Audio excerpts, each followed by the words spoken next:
সুপ্রিয় শিক্ষার্থী বন্ধুরা, আসসালামু আলাইকুম। ভালো আছেন সবাই? হ্যাঁ, ইনশাল্লাহ ভালো আছেন। আমি ভূমিকা বাড়াচ্ছি না, আমি জুয়েল কিবরিয়া। সবাই ইনশাল্লাহ আমাকে এতদিনে চিনে গেছেন। আমি আপনাদের আজকে নতুন যে টপিকটা নিয়ে হাজির হয়েছি ব্যাকরণের, সেটির নাম হচ্ছে বাচ্য। একটু কম গুরুত্বপূর্ণ হলেও অনেকে এই টপিকটি একটু বুঝতে কষ্ট হয়। আমি একটু চেষ্টা করব একটু সংক্ষেপে এবং সহজে বাচ্য বিষয়টাকে আপনাদের সামনে উপস্থাপন করার জন্য। বাচ্য একটু লিখে নিতে পারেন যে বাক্যের প্রকাশ ভঙ্গিকে বলা হয় বাচ্য। আমরা যদি সংজ্ঞায়িত করতে চাই তাহলে আমরা বলছি বাক্যের প্রকাশ ভঙ্গিকে বলা হয় বাচ্য। তাহলে বাচ্য কি? বাক্যের প্রকাশ ভঙ্গি, মানে বাক্যের যে প্রকাশ ভঙ্গি, প্রকাশের যে স্টাইল। ইংরেজিতে যাকে বলা হয় ভয়েস, কি বলা হয়? ভয়েস। জি, তাহলে বাচ্যকে ইংরেজিতে কি বলা হয়? ভয়েস। ভয়েসের পারিভাষিক শব্দ কোনটি? বাচ্য। এবং দেখেন, আপনারা ভয়েস সম্পর্কে নিশ্চয় জানেন। আপনারা যদিও বাংলাদেশের মানুষ, কিন্তু ইংরেজিটা একটু ভালো বোঝেন বাংলাটার চেয়ে, যে আমি নিশ্চিত। কারণ অ্যাক্টিভ প্যাসিভ খুব সবাই বোঝেন, অ্যাক্টিভ আর কি প্যাসিভ ভয়েস, তাই না? জি, I eat rice, rice is eaten by me. জি, তাই না? জি, তো এখন এই যে একটা হচ্ছে আই ইট রাইস, এটা অ্যাক্টিভ, আর rice is eaten by me, এই যে বাই, দ্বারা। বাংলায় খুব সিম্পল, দ্বারা দিয়া করতে, কর্তার সাথে যদি দ্বারা দিয়া করতে যুক্ত থাকে কর্মবাচ্য। তো বাচ্য বাংলায় আমি যদি ইংরেজিতে না যাই, আমি জাস্ট একটু বোঝানোর জন্য, একটা হচ্ছে ওই যে বললাম যে একটা হচ্ছে অ্যাক্টিভ, একটা প্যাসিভ। শাহজাহান তাজমহল নির্মাণ করেন, শাহজাহান তাজমহল নির্মাণ করেন। আর প্যাসিভ শাহজাহান দ্বারা, শাহজাহানের দ্বারা, শাহজাহান কর্তৃক। একটু সংজ্ঞায়িত করে যদি, বাচ্য আসলে তিন প্রকার। বাচ্য কয় প্রকার? তিন প্রকার। কর্তৃবাচ্য, কর্মবাচ্য আর কি ভাববাচ্য। বাচ্য কয় প্রকার? তিন প্রকার। কর্তৃবাচ্য, কর্মবাচ্য, ভাববাচ্য। ইংরেজিতে অ্যাক্টিভ প্যাসিভের বাইরে আরো এক প্রকার আছে, কুসি প্যাসিভ, এমন একটা নাম। আমি যদি উচ্চারণ ভুল না করে, আমি যে ইংরেজি শিক্ষক নই, যে অ্যাক্টিভ প্যাসিভ, কুসি প্যাসিভ, এমন একটা ভয়েস আছে। তো বাংলাতে বাচ্য তিন প্রকার: কর্তৃবাচ্য, কর্মবাচ্য, ভাববাচ্য। বলছে যে বাচ্চে বা যে বাক্যে কর্তার প্রাধান্য, যে বাক্যে কর্তার প্রাধান্য কর্তৃবাচ্য, যে বাক্যে কর্মের প্রাধান্য কর্মবাচ্য, যে বাক্যে ভাবের প্রাধান্য ভাববাচ্য। সংজ্ঞা পড়ে কোনো কাম নাই, কারণ আপনি পরীক্ষায় যখন আসবে, নিচের কোনটি কর্তৃবাচ্য, কোনটি কর্মবাচ্য, কোনটি ভাববাচ্য, এই সংজ্ঞা আপনার কোনো কাজে লাগবে না। জি, তারপরেও জেনে রাখতে হবে যে কর্তৃবাচ্য কিসের প্রাধান্য থাকে? কর্তার। কর্তার প্রাধান্য থাকে বলে তার নাম কর্তৃবাচ্য, কর্মের প্রাধান্য থাকে বলে তার নাম কর্মবাচ্য, আর ভাবের প্রাধান্য থাকে বলে তার নাম ভাববাচ্য। সিম্পল। আবার বলছি, এই তত্ত্বীয় পড়া দিয়ে আসলে এই যে জব সেক্টর কিংবা এই ধরনের রিলেটেড কোশ্চেনে কাজ হয় না। এখানে ব্যবহারিক প্র্যাকটিক্যাল বিষয়টা বেশি জরুরি আর কি। যেহেতু আমরা সেদিকেই মূলত যাব। আমরা বুঝে নিতে চাই যে কিভাবে বুঝবো যে কর্তার প্রাধান্য, কিভাবে বুঝবো কর্মের প্রাধান্য, কিভাবে বুঝবো ভাবের প্রাধান্য, তথা কোনটি কর্তৃবাচ্য, কোনটি কর্মবাচ্য, কোনটি ভাববাচ্য। আমরা কর্তৃবাচ্য আর কর্মবাচ্যটাকে যদি সিম্পলি ধরে, অ্যাক্টিভ আর প্যাসিভ থেকে আমি সূত্রটা টেনেছি ইচ্ছে করে, যাতে আপনারা কর্তৃ আর কর্ম ভুল হওয়ার কোনো সুযোগ একদমই আপনাদের সাথে না থাকে। তাহলে জুয়েল বাংলা পড়ায়, বাংলা পড়ায় কে? জুয়েল। জুয়েল কর্তা, কর্তা সরাসরি কাজটি করছে। কর্তা যদি সরাসরি কাজটি করে কর্তৃবাচ্য, আর যদি বলে জুয়েলের দ্বারা, জুয়েল কর্তৃক বাংলা পড়ানো হয়, তাহলে কর্মবাচ্য। একেবারে সহজ। কর্তা যদি সরাসরি করে কর্তৃবাচ্য, কর্তৃবাচ্য, আর কর্তার সাথে যদি দ্বারা দিয়া কর্তৃক যুক্ত থাকে, তাহলে কর্মবাচ্য। এখন আপনি দেখে চিনবেন না, প্রিলিমিনারিতে বা ব্যাংকে, ব্যাংকার্স রিক্রুটমেন্ট কিংবা প্রাইমারিতে কিংবা অ্যাডমিশন কিংবা যে কোনো ধরনের, তাই না, 9-10-এর যে বোর্ড কোশ্চেন, সেখানেও কিন্তু বাংলা সেকেন্ড পার্টে থাকে। নিচের কোনটি কর্তৃবাচ্য, কোনটি কর্মবাচ্য, কোনটি হালাকুখা কর্তৃক বাগদাদ ধ্বংস হয়। হালাকুখা কর্তৃক বাগদাদ ধ্বংস হয়। 9-10 বোর্ড ব্যাকরণে আসবে কি জাতীয় বাচ্য, কোন বাচ্য? ওই যে কর্তৃক। হালাকুখা কর্তৃক বাগদাদ ধ্বংস, কর্মবাচ্য। কর্তৃবাচ্যকে হালাকুখা বাগদাদ ধ্বংস করেন। সম্রাট শাহজাহান তাজমহল নির্মাণ করেন, কর্তৃবাচ্য। শাহজাহান তাজমহল নির্মাণ করেন। কর্মবাচ্য কি? শাহজাহান কর্তৃক, শাহজাহানের দ্বারা তাজমহল নির্মিত হয়। ডাকাত গৃহটি লুট করেছে। ডাকাত, হ্যাঁ, বা দস্যু দল গৃহটি লুট করেছে। দস্যু দল গৃহটি লুট করেছে কর্তৃবাচ্য, আর দস্যু দল কর্তৃক গৃহটি লুণ্ঠিত হয়েছে। দস্যু দল কর্তৃক, আমা কর্তৃক, রহিম কর্তৃক। তোমা দ্বারা এই কাজ হবে না, তোমা দ্বারা এই কাজ হবে না। দ্বারা দিয়া কর্তৃক। বলেন এই কর্তৃবাচ্য কর্মবাচ্য বোঝেন না, রূপান্তর করতে পারেন না, এইটা কি কোনো মানে ভালো কথা? চেনা তো একদমই সহজ। যাই সরাসরি কর্তা করছে কর্তৃবাচ্য, আর কর্তার সাথে দ্বারা দিয়ে কর্তৃক যুক্ত আছে, তাহলে কর্মবাচ্য। তো রূপান্তরের ক্ষেত্রে আমরা এই কথাটা খেয়াল রাখবো। মিনা গান গায়, কর্তৃবাচ্য। কর্মবাচ্যকে মিনার দ্বারা গান গাওয়া হয়, মিনা কর্তৃক গান গাওয়া, ঠিক আছে। আচ্ছা, আর ভাববাচ্য কি? ভাবের প্রাধান্য। কিসের প্রাধান্য? ভাবের। বলছে দেখেন যে ফাগুনি পূর্ণিমা রাতে চল পালায়ে যায়। আজি ফাগুনি পূর্ণিমা রাতে চল পলায়ে যায়, তাই না? চল পলায়ে যায়। পলায়ে গেছেন, তাহলে কি যাবেন? যেতেও পারেন, নাও পারেন। জি, ফাগুনি পূর্ণিমা রাতে চল পালায় যায়, এটা আমার মনোভাব, ভাব। আমি বলেছি রাজি থাকলে 1 চাপুন, না থাকলে 2 চাপুন। আপনি যাবেন কিনা এটা আমার বিষয় না। আমি বলেছি, আমার মনোভাবে প্রকাশ করেছি। এটা ভাবের প্রাধান্য, ভাব বাচ্য। যাওয়ার কাজটি হবে কি হবে না এটা আমি জানি না। চলো পিকনিকে যাওয়া যাক। যাবেন, যেতেও পারেন, নাও যেতে পারেন। স্যার পড়ার ঠেলায় আছে আমার পিকনিকে, আবার যেতেও পারেন।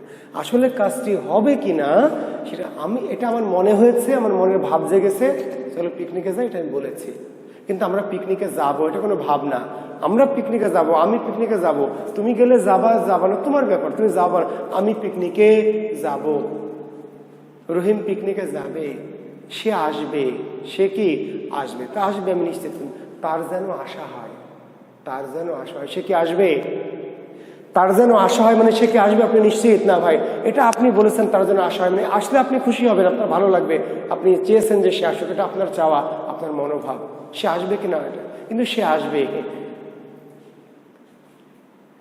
বুঝতে পারলেন তো? যখন কোনো বাক্য দিয়ে সরাসরি বাক্যটাকে উপস্থাপন না করে একটু ভাবের মাধ্যমে, একটু ঘুরিয়ে পেঁচিয়ে, একটু মানে মনোভাব বা আকাঙ্ক্ষা এভাবে প্রকাশ করা হবে, কিন্তু বাক্যটা ঘটবে কিনা আমরা জানি। আমার খাওয়া হবে না, আমি খাবো না বলছি না, আমি খাবো না বলে দিলে তো আমি খাবো না, আমি খাবো না, আমার খাওয়া হবে না।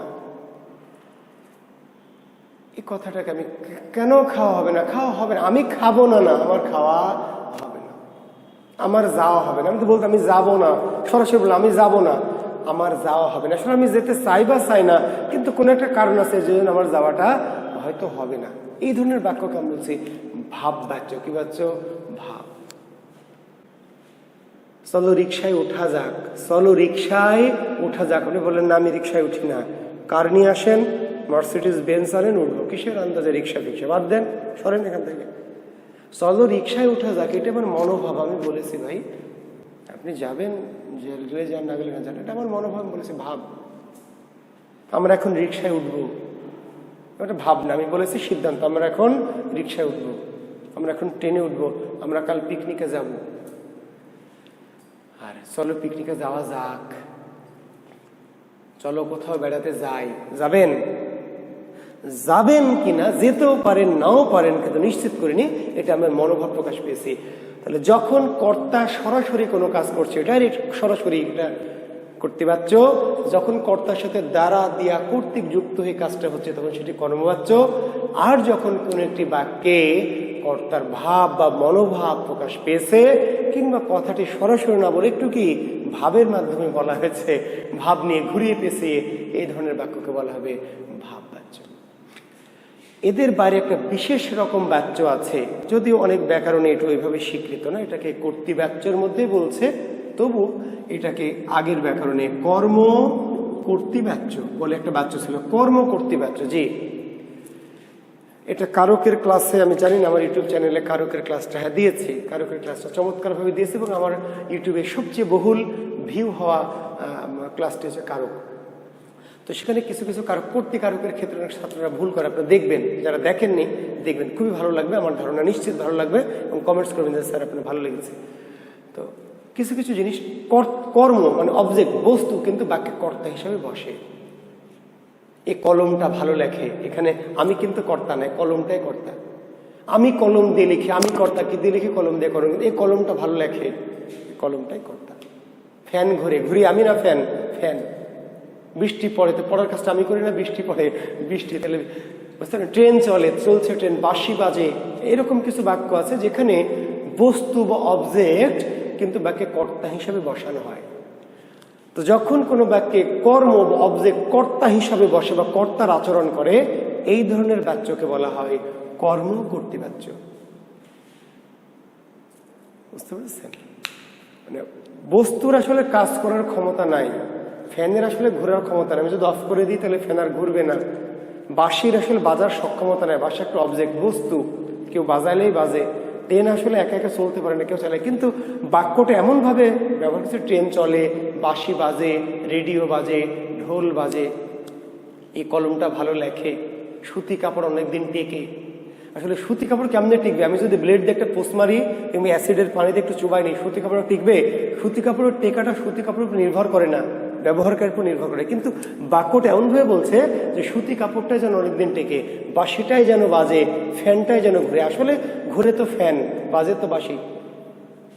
যদিও এদের প্রকৃতপক্ষে কাজ করার ক্ষমতা নাই, কিন্তু বাক্যে এদেরকে কর্তা হিসাবে কি মানে দেখানো হয়েছে বা ব্যবহার করেছে। এই ধরনের বাক্যকে বলা হয় কর্ম কর্তৃবাচ্য। কর্ম কর্তৃবাচ্য, জি, সেটা একটি স্পেশাল বাচ্য।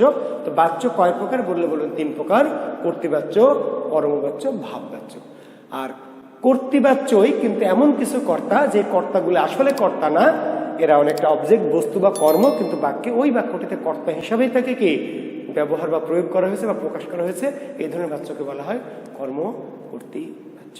জি, তো শিক্ষার্থী বন্ধুরা, আমার মনে হয় যে এই বাচ্য বাংলা ব্যাকরণের খুব অতি গুরুত্বপূর্ণ কোনো টপিক না, এবং খুব মহামারী টাইপের কোনো টপিক না, কিন্তু কখনো কখনো পরীক্ষায় এসে থাকে নিচের কোনটি কর্তৃবাচ্য, কোনটি কর্মবাচ্য, কোনটি ভাববাচ্য, কিংবা একটি বাক্য দিয়ে বলবে এটি কোন বাচ্যের উদাহরণ। আমার মনে হয় আমার ইউটিউব ক্লাসের ভিত্তিতে আপনি এটি নির্ণয় করতে পারবেন।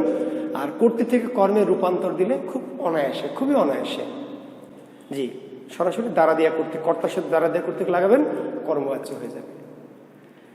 ঠিক আছে, জি, থ্যাংক ইউ। প্র্যাকটিস করবেন, দেখবেন। কোনো সমস্যা মনে হলে, কোনো যদি দ্বিমত তৈরি হয়, আমার কথার সাথে যদি অমিল মনে হয়, কিংবা কোনো বাক্য করতে গিয়ে যদি প্রবলেম মনে হয়, কিন্তু অনুরোধ থাকবে যে আমার পার্সোনাল ফেসবুকে আর জায়গা নেই, তবে আমার যে পেজ আছে, page Jewel Kibria education and culture, আমার পেজের নাম, জি, জুয়েল কিবরিয়া এডুকেশন, এবং আপনাদের ইয়েতে দেখতেই পাবেন যে স্ক্রিনে এডুকেশন অ্যান্ড কি কালচার, এটা আমার পেজে। পেজে নক দিয়ে যদি রাখেন, আমি হয়তো তাৎক্ষণিক উত্তর দিতে নাও পারতে পারি, বাট আমি কোনো কোনো সময় দেখি। আর আমার যে গ্রুপটি আছে সেটি স্ক্রিনে দেখবেন, যে জুয়েল কিবরিয়া বিশেষ প্রস্তুতি, এটা আমার গ্রুপ জুয়েল কিবরিয়া। সেখানে আপনারা প্রশ্ন করে ওখানে করার সুযোগ আছে, যে আপনারা চাইলে ওখানে করলে আমি আপনাদের সমাধান দেব। আর যদি কোনো সমস্যা না তৈরি হয় তাহলে তো হলো, জি, ইনশাল্লাহ। আমার ক্লাস নিয়ে কোনো আপত্তি থাকলে, কোনো অভিযোগ থাকলে, আবার কোনো প্রশংসা যদি থাকে, ভালো লাগা থাকে, সেটাও প্রকাশ করতে পারবেন। ভালো থাকবেন, ঠিক আছে। আর আমার প্র্যাকটিসের জন্য আমার বইটি বাংলা কোষ, জুয়েল কিবরিয়া স্যারের বাংলা কোষ, এটা বলে চেয়ে নেবেন। কারণ এই অনেকেই এটা একই নামটা ব্যবহার করে অনেকেই ফায়দা লুটতে চাচ্ছে, তো বিভ্রান্ত হবে না, প্রতারণা এড়াতে জুয়েল স্যারের বাংলা কোষটা দেখবেন এবং আমার একটু ছবিটা দেখবেন বইয়ের সাথে, ঠিক আছে। ভালো থাকবেন, শুভকামনা, আল্লাহ হাফেজ।